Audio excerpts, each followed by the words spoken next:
नमस्कार भक्तों, आपका एक बार फिर से स्वागत है हमारे चैनल भक्ति की शक्ति में। आज के इस वीडियो में हम आपके लिए एक भगवान शिव की पौराणिक कथा लेकर आए हैं।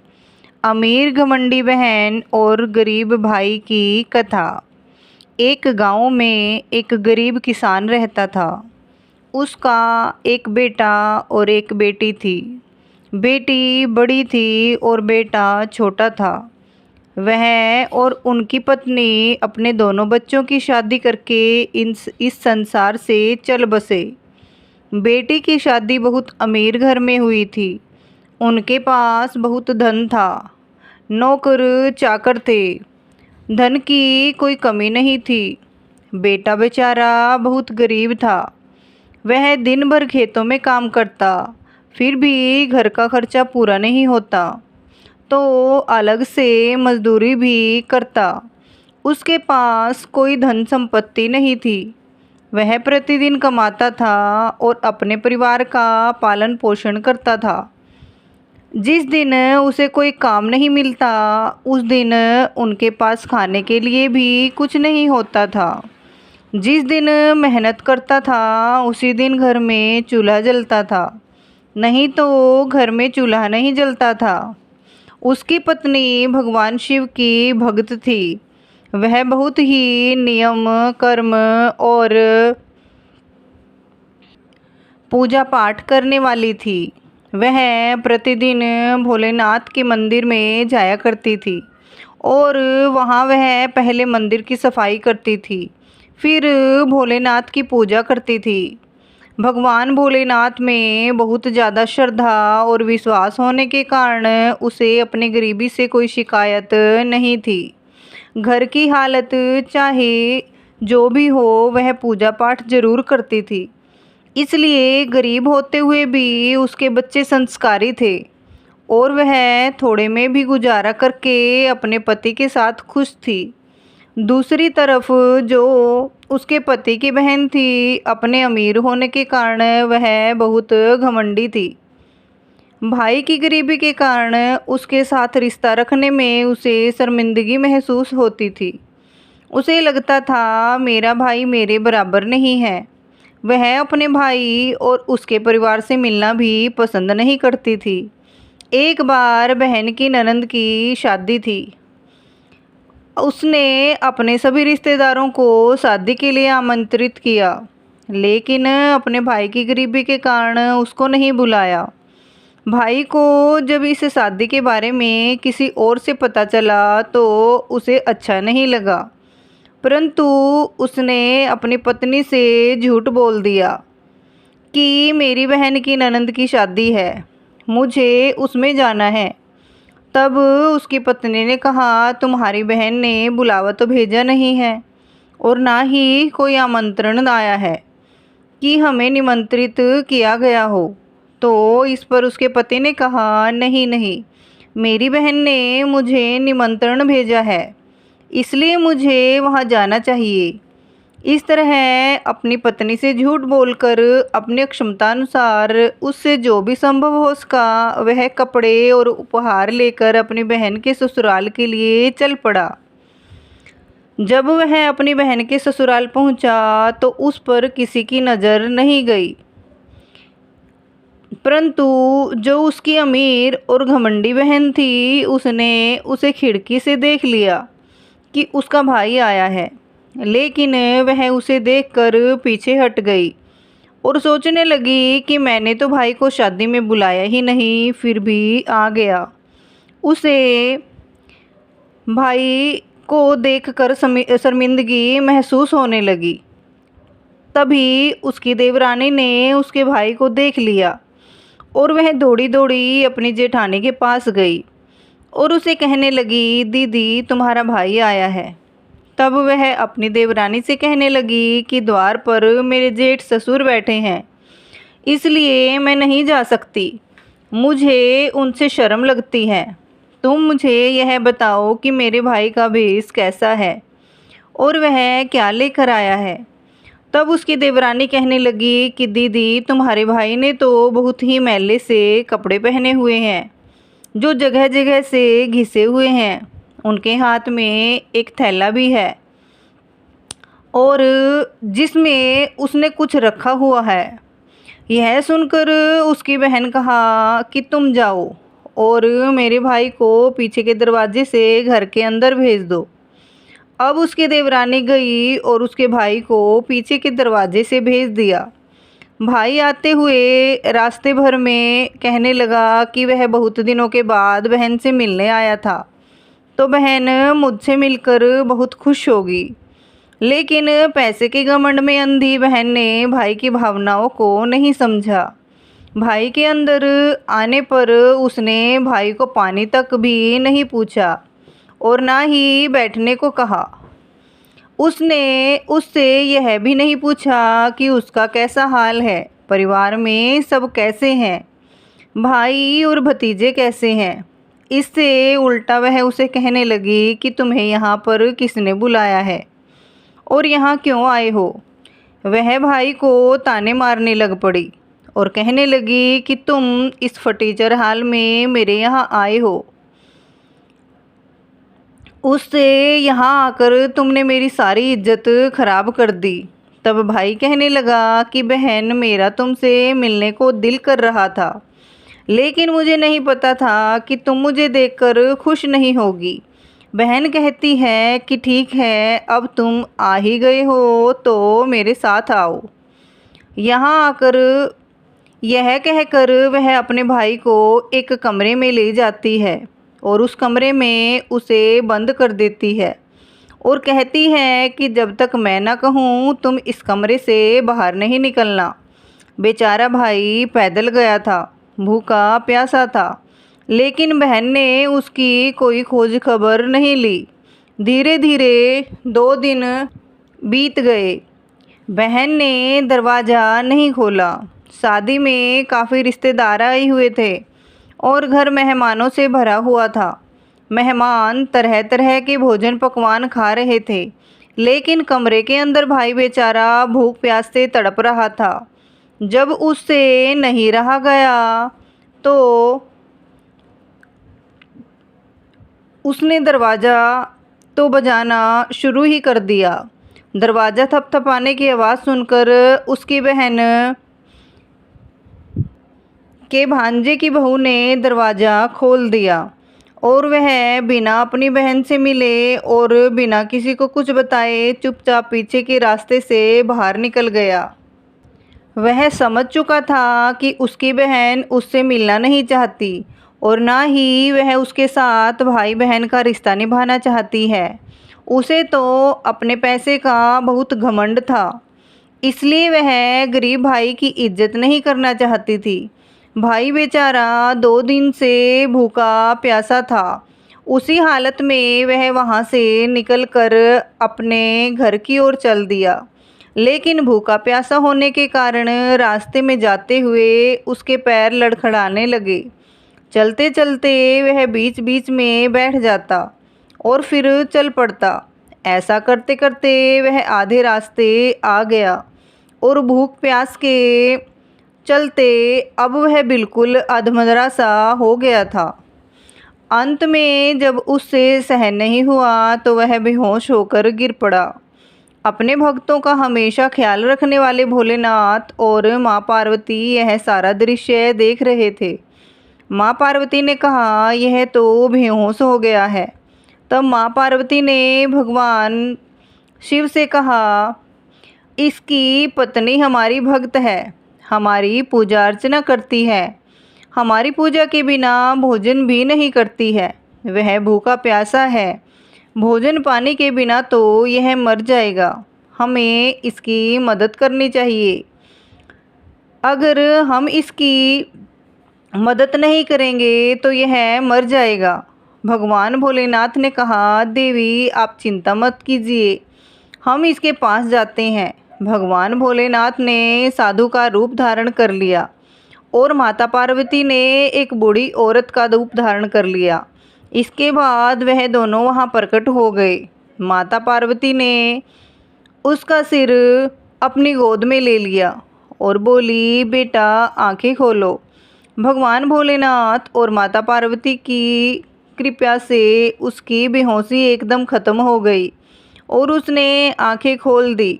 जब उसकी आंखें खुली तो उसने एक बूढ़ी माँ को अपने पास देखा।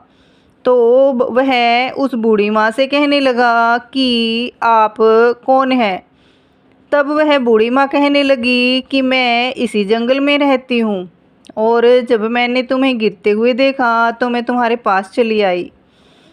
उससे बोली कि बताओ तुम्हें क्या परेशानी है। बूढ़ी माँ के इतना कहते ही वह बेचारा फूट फूट कर रोने लगा। माता पार्वती ने उससे पूछा, बेटा क्या हुआ है। तब वह रो कर बुरा हाल कर बैठा। तब वह माता से कहने लगा कि मैं अपनी बहन से बहुत प्यार करता हूँ। मेरी बहन की ननंद की शादी थी। उसने मुझे शादी में नहीं बुलाया, लेकिन मैंने भाई होने के नाते जाना ज़रूरी समझा। मैंने जैसे तैसे किसी से पैसे उधार लेकर, तो मेरी बीवी बच्चे पूछेंगे कि आप शादी में क्यों नहीं गए, तो वहाँ से क्या लेकर आए हो, तो मैं अपने बच्चों को क्या जवाब दूँगा। यह सोच सोच कर ही मेरी जान निकली जा रही है। यह सुनकर बूढ़ी माँ ने कहा कि बेटा चिंता मत करो, थोड़ी दूर हमारे साथ चलो, वहाँ पर मेरा बगीचा है। बगीचे में तरबूज और ककड़ी लगे हुए हैं। तुम तरबूज और ककड़ी तोड़ लो और अपने थैले में भरकर अपने घर ले जाओ। तब वह बोला, हाँ माँ, यह ठीक रहेगा। उस बूढ़ी औरत की बात मानकर उसने अपने थैले में तरबूज और ककड़ी तोड़कर भर लिए और घर की तरफ चल पड़ा। वह अपने घर पहुंचता है तो उसके बीवी बच्चे भागकर आते हैं। उसके बच्चे सोचते हैं ज़रूर पिताजी कोई अच्छी चीज़ लेकर आए हैं। उनका थैला भरा हुआ दिखाई दे रहा है। बुआ तो बहुत पैसे वाली है, इसलिए बुआ ने हमारे लिए ज़रूर कुछ अच्छे उपहार भेजे होंगे। यह सोचकर बच्चे अपने पिता को घेर लेते हैं। उसकी पत्नी भी हाथ में पानी का गिलास लेकर आती है और कहती है कि दीदी ने ऐसा क्या दे दिया कि थैला भरा हुआ है। अब वह बेचारा अपनी पत्नी को क्या बताता। वह कहने लगा कि जो भी दिया है वह सब थैले में ही रखा है। यह कहकर वह वहाँ से बाहर चला जाता है। उसकी बीवी थैले को खोलती है तो देखती है उसमें एक तरबूज और ककड़ी रखे हैं जो बिल्कुल सोने की तरह दिखाई दे रहे हैं। यह देखकर वह बहुत आश्चर्य में पड़ जाती है कि ननंद ने तो बहुत ज़्यादा दे दिया है। उससे अपने भाई का दुख और गरीबी देखा नहीं गया होगा, इसलिए ननंद ने इतना ज़्यादा दे दिया है। वह जब तरबूज काटने लगी तो उसमें क्या देखती है कि तरबूज में बीजों की जगह हीरे मोती चमक रहे हैं। जब उसका पति घर आया तब वह उससे कहने लगी कि यह दीदी ने क्या दे दिया है। उसका पति यह सोचकर सकपका गया कि अब उसकी पत्नी कहेगी कि शादी में तो लड्डू पेड़ा बर्फ़ी जैसी चीज़ें मिलती हैं और तुम यह खीरे और तरबूज लेकर आए हो। वह कहने लगा कि ऐसा क्या भेज दिया है, मैंने तो देखा नहीं है। तब वह बोली कि ज़रूर दीदी को तुम पर दया आ गई। देखो उन्होंने हमारे लिए कितना धन भेजा है। इतना धन भेजने की क्या ज़रूरत थी। ज़रूर उनसे अपने भतीजे और भाई का दुख नहीं देखा गया होगा। हमारी ननंद कितनी अच्छी है, उन्होंने हमारी दरिद्र ही दूर कर दिया। इस तरीके से वह बहुत पैसे वाले बन गए। अब काफ़ी दिन हो गए थे। उस गरीब भाई ने यह राज अपनी पत्नी को नहीं बताया। भाई ने अपनी पत्नी को नहीं बताया तो पत्नी के मन में तो यही था कि हम ननंद की वजह से ही पैसे वाले हुए हैं। उधर उसकी ननंद तो अमीरी के घमंड में चूर थी। उसने कभी यह जानने की कोशिश भी नहीं की कि मेरा भाई मुझसे बिना मिले भूखा प्यासा यहाँ से गया है, वह कैसी हालत में होगा। उससे तो उसे कोई लेना देना ही नहीं था। उधर भाई की पत्नी उस पर जोर दे कर कहने लगी कि जब हमारी दीदी ने हमारे लिए इतना किया है, तुम्हारी बहन जब तुम्हें इतना चाहती है तुम जाओ और उसे कुछ दिन के लिए यहाँ लेकर आ जाओ, वह भी कुछ दिन अपने मायके घूम जाएगी। तब उसका भाई कहने लगा, ठीक है, मैं अपनी बहन को लेने जाऊँगा। अब भाई के पास भी काफ़ी पैसे थे। वह अच्छे कपड़े पहनकर तैयार हुआ, बहन के लिए अच्छे अच्छे उपहार खरीदे और यह सब लेकर अपनी बहन के ससुराल की तरफ चल दिया।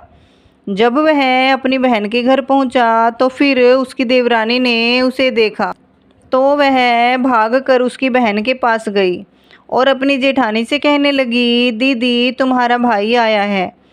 तब फिर से वह घमंडी बहन कहने लगी कि मेरा भाई आया है तो किस भेष में आया है। उसकी देवरानी कहने लगी कि तुम्हारा भाई तो रेशमी वस्त्र पहने हुए है और काफ़ी सारे उपहार लेकर आया है। तब वह कहने लगी कि दरवाजे पर मेरे जेठ ससुर बैठे हैं, इसलिए अपने भाई से मिलने मैं नहीं आऊँगी और मैं दरवाजे पर आती हूँ और भैया भैया कहकर अपने भाई को घर के अंदर ले आती है और उसका आदर सत्कार करती है। यह देखकर उसका भाई सोचने लगा कि बहन में कितना बदलाव आया है। जब मेरे पास कुछ नहीं था तो बहन ने मुझे पानी तक भी नहीं पूछा और आज मेरे पास धन दौलत है तो मेरी वह कितनी खातिरदारी कर रही है। लेकिन उसने यह मन में ही रखा। फिर वह अपनी बहन से बोला कि बहन, तेरी भाभी बहुत जिद कर रही है और कुछ दिन के लिए तुझे वह बुला रही है। तब बहन बोली, हो भाई, मुझे भी अपने मायके गए हुए बहुत दिन हो गए हैं, मैं भी चलने के लिए तैयार हूँ। वह मायके जाने के लिए तैयारी करने लगती है। जब घमंडी बहन अपने भाई के घर आती है तो अपने भाई का घर परिवार और उसकी शानो शौकत देखकर उसकी आंखें फटी की फटी रह जाती हैं। उसकी भाभी उसका बहुत आदर सत्कार करती है और बहुत सेवा करती है, क्योंकि उसे तो यही लगता है कि अपनी ननंद की वजह से ही वह इतने अमीर हुए हैं, पैसे वाले हुए हैं और उनके दुख के दिन बीत गए हैं। वह तो इसका सारा श्रेय अपनी ननंद को ही देती थी। वह मन में यह मानती है कि मेरी इस ननंद ने हमारी मदद की है, इसी ने हम सोने के तरबूज और हीरे मोती भेजे हैं। अगर मेरी ननंद धन नहीं भेजती तो हम लोग ऐसे ही गरीब रहते। यह सोचकर अब वह अपनी ननंद की हर मुराद पूरी करती है। उसकी ननंद कहती है कि मुझे यह साड़ी खरीदनी है और यह मुझे लेना है, तो जो भी वह फरमाइश करती उसकी भाभी उसे वही दिलवा देती और बहुत खुश होती कि चलो, मैं अपनी ननंद की फरमाइश तो पूरा कर रही हूँ। अब ननंद का वापस अपने ससुराल जाने का समय आ गया तो भाई बोला, ठीक है, बहन को विदा तो करना है, लेकिन मैं बहन के लिए एक जोड़ी जूते बनवाना चाहता हूँ। वह एक मोची के पास गया और मोची से उसने कहा कि भैया, एक जोड़ी बोलने वाली जूती बना दो। मोची बोला, ठीक है, मैं बना देता हूँ। मोची ने कहा कि भैया, बोलने वाली जूती बनाने के लिए 1-2 दिन का समय लगेगा। उसने कहा कि ठीक है। वह घर आया और अपनी बहन से कहने लगा कि बहन, 1-2 दिन और रुक जाओ, फिर तुम चली जाना। 1-2 दिन तो तुम और रुक भी सकती हो, तब तक जूती भी बनकर आ जाएगी। उसकी बहन बोली, ठीक है भैया, मैं रुक जाऊंगी। 2 दिन बाद जब जूती बनकर आई तो उसे देखकर बहन बहुत खुश हुई। जूती पर बहुत मीनाकारी और कढ़ाई की हुई थी, उस पर हीरे मोती लगवाए हुए थे। यह देखकर बहन बहुत खुश हुई। जब वह जूतियाँ पहनती तो उस जूती में भी आवाज़ आती कि गरीब का कोई रिश्तेदार नहीं होता, गरीब का कोई रिश्तेदार नहीं होता। बहन भाई का रिश्ता भी अमीरी और गरीबी का होता है। और बहन ने तो भूखे प्यासे भाई को घर से लताड़ दिया। जब भी वह जूती पहनती तो जूती में से यही आवाज़ आती कि गरीब का कोई रिश्ता नहीं होता। इस तरह से जूती तरह तरह की बातें बनाती। जूती की ये बातें उसके भाई की पत्नी ने सुन ली। वह अपने पति से कहने लगी कि यह जूती क्या कह रही है, मेरी तो कुछ समझ में नहीं आ रहा है। तब उसका पति कहने लगा कि यह जो जूती है जैसी मोची ने बना दी वैसी बन गई, लेकिन यह क्या कह रही है यह मुझे नहीं पता। बहन का अपने घर के लिए विदा होकर जाने का समय आ गया। जब बहन विदा होकर जाने लगी तो उसको भी महसूस होने लगा कि उसके भाई और भाभी ने उसके साथ कितना अच्छा बर्ताव किया है और अब उसे अपने किए पर पछतावा भी हो रहा था। जब बहन विदा होकर चलने लगी तो उसने फिर से वही जूती डाल ली। जैसे ही वह चलती जूती बोलने लगती कि गरीब का कोई रिश्ता नहीं होता, गरीब का कोई रिश्तेदार नहीं होता। बहन भाई का रिश्ता भी अमीरी और गरीबी का होता है, और बहन ने तो भूखे प्यासे भाई को घर से लताड़ दिया। अमीर बहन और गरीब भाई का कोई रिश्ता नहीं होता, कोई रिश्तेदार नहीं होता। अब बहन के दिल में भी पछतावा होने लगा कि मैंने अपने भाई के साथ कैसा बर्ताव किया, और इतना कुछ होने के बाद भी यह लोग मेरे साथ इतना अच्छा बर्ताव कर रहे हैं। अब उसके दिल में इस बात को लेकर बहुत पछतावा था और वह अपने ससुराल आ गई। उसकी भाभी अपने पति से कहने लगी कि ज़रूर कोई बात है जो तुम मुझसे छिपा रहे हो। तब उसका पति बोला कि मैं तुमसे कोई बात नहीं छुपा रहा हूँ। वह बोली नहीं नहीं, तुम मुझसे ज़रूर कुछ छुपा रहे हो। वह जिद करने लगी कि उन जूतियों का क्या राज है, वह मुझे भी बता दीजिए।